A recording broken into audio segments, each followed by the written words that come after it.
A lot of people are talking shit about Tom, but he apparently still can't see. Here's the thing. The other eye got hurt as well, but not as bad, but it looks way worse. The finger goes way deeper in the other eye. And you know, it's crazy that everyone that talks the most has never been poked in the eye. Not even a little bit, like accidentally. Oh, it's horrible. The idea that you can't see and then you're supposed to fight a guy, it should be an instant 1 point deduction.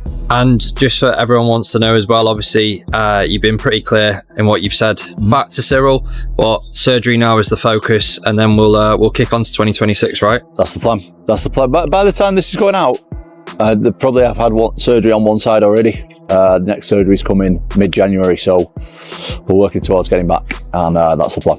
And just like that, the heavyweight division feels alive again. After months of silence, injury rumors, and constant criticism, Tom Aspinall has thrust himself back into the spotlight with a direct, no-nonsense message aimed squarely at Cyril Gane. This time, there's no patience, no politeness, and no waiting.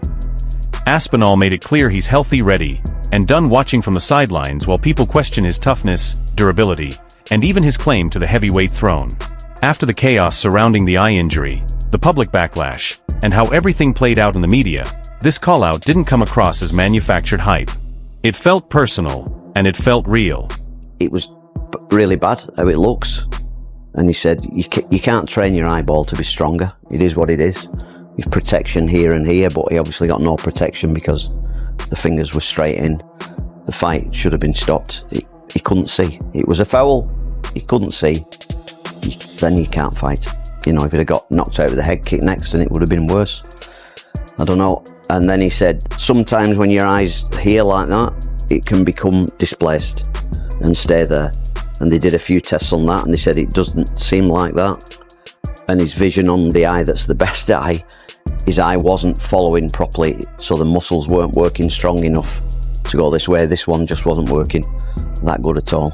So we've got to have additional tests further this week, and Moyes is sorting the tests out for us, and he's got to have a CT scan.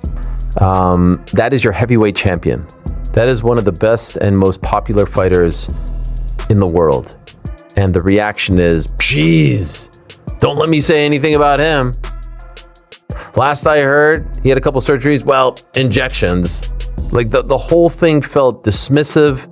The whole thing felt like he doesn't really believe it. If I'm being 100% honest, if I am to read his body language, and he will 1,000% say, that felt very dismissive. That felt like someone who didn't believe that his heavyweight champion was actually going through something. Anyone feel otherwise? No, it was exactly that. And by surgeries, I mean injections. That's like a direct shot at him. Yes. Oh, God forbid I say something. Yeah, no, that's like flip it. It was just, if I'm Tom Aspinall sitting there, I'm like, man, what did I do to this guy? All I've done is stepped up to the plate, and I got poked in the freaking eye. And you think I want to get injections for fun? Do you think Tom Aspinall is injections or not, surgery or not? Do you think he's doing this for fun? And the world has no idea how much his life has changed as a result of all of this. Do you think he's doing this for fun? Do you think he's doing this to prove a point to all of you who thought he was faking? It's absurd to me. He could have easily answered that question like, to be honest, he's just working through things. Hopeful he'll be back. Wishing him the best. We'll be here when he's ready to come back. Like what? Why did it have to be that?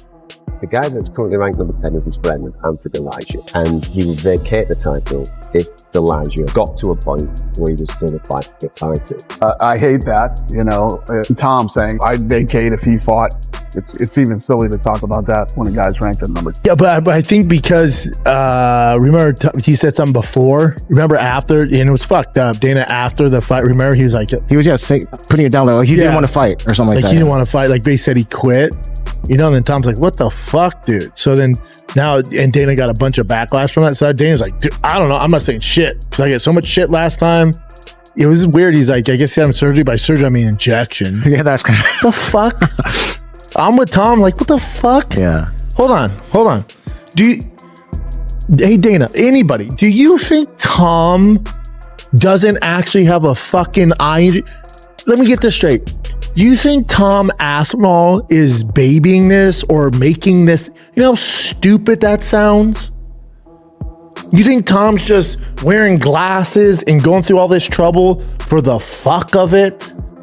Literally the best heavyweight on the roster. Yeah. You think Tom doesn't want to get back in there and fight? Make money, get an actual title, not this interim bullshit. You think Tom Aspinall's scared of Cyril Gane?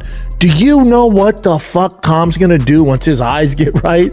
You know what the fuck that guy's gonna do to Cyril Gane? Anybody want to bet on it? You know the amount of pain that dude's gonna put on Cyril Gane? No, but Cyril Gane was doing good in that 4 minutes that we saw him. Are you out your fucking mind? It feels personal now. Joe Rogan reportedly noted just how different Aspinall sounds this time around. This isn't the relaxed, smiling heavyweight fans are used to seeing. This is a fighter who feels disrespected.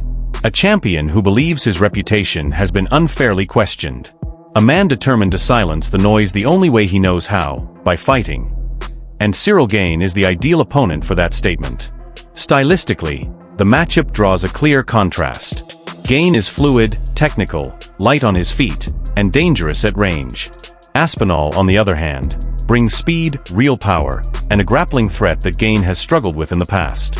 The last time they shared the cage, the outcome was fast, and that history only adds more tension to what comes next. Do you have any updates about the eye of Tom Aspinall, and is there a rematch in the works? Oh, Jesus, don't let me talk about Tom Aspinall's eye.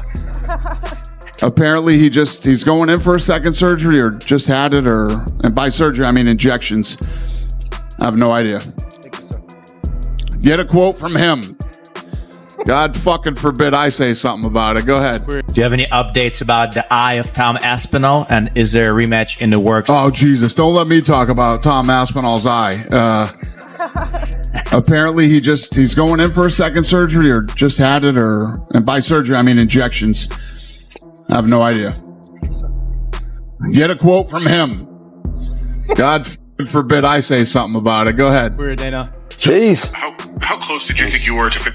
Here's your quote. Catching strays, aren't I? Catching strays in my own living room on a Sunday morning. Wouldn't it be interesting if Tom came out and said, no, I'm not going to rematch him. He's a cheater. Why would I rematch a guy that already cheated, that violated not one of my eyes, but both? I gave him his chance. He chose to cheat, and I'm going to move on. If Tom took that stance, which he's not going to do, I'm saying, but for fun, I think he'd have a lot of people that supported him. For some reason, Cyril has come out of this thing with his hands clean. He's the one that did the poking. They've got to do something about these eye pokes. The rule is you got to have your hands like this, but you can still have your fingers out straight. You can't do that. You can do that. That's the stupidest rule I've ever seen in my life. Make a fist. Simple as that. You're throwing punches, and you got to parry shots, but you just got to unbend your fingers. It's really not that hard. This is a stupid rule. Only Tom knows what happened. Could he see? Couldn't he see? Could he continue? I can't make people fight if they feel they've been injured. After the Jones fight, a lot of people wrote Cyril Gane off. He looked damn good tonight. I mean, he had Tom bloodied up, and Tom didn't want to continue in the fight. The rematch is very interesting. And that result still hangs over this rivalry like a shadow. Aspinall knows it. Gane knows it. And the fans definitely know it. That's exactly why this call-out has reignited the heavyweight division. People aren't just asking if this fight will happen anymore, they're asking how soon. For Aspinall, this moment goes beyond rankings or titles. It's about proving he still belongs at the very top. That the injury didn't diminish him. That the heavyweight division still runs through his name. Joe Rogan also pointed out something crucial, the urgency in Aspinall's voice. Fighters don't sound like that unless they trust their body. Unless the eye is healed. Unless the fire is fully back. And that's what has the MMA world buzzing. If Aspinall gets past Gane again, the entire conversation shifts instantly. John Jones. Alex Pereira. Legacy fights. Super fights. Every door swings back open. But before any of that, there's unfinished business to handle. Tom Aspinall has made his stance clear. He's done explaining. He's done waiting. And if Cyril Gane steps in front of him again, this time it won't just be about winning, it'll be about making a statement.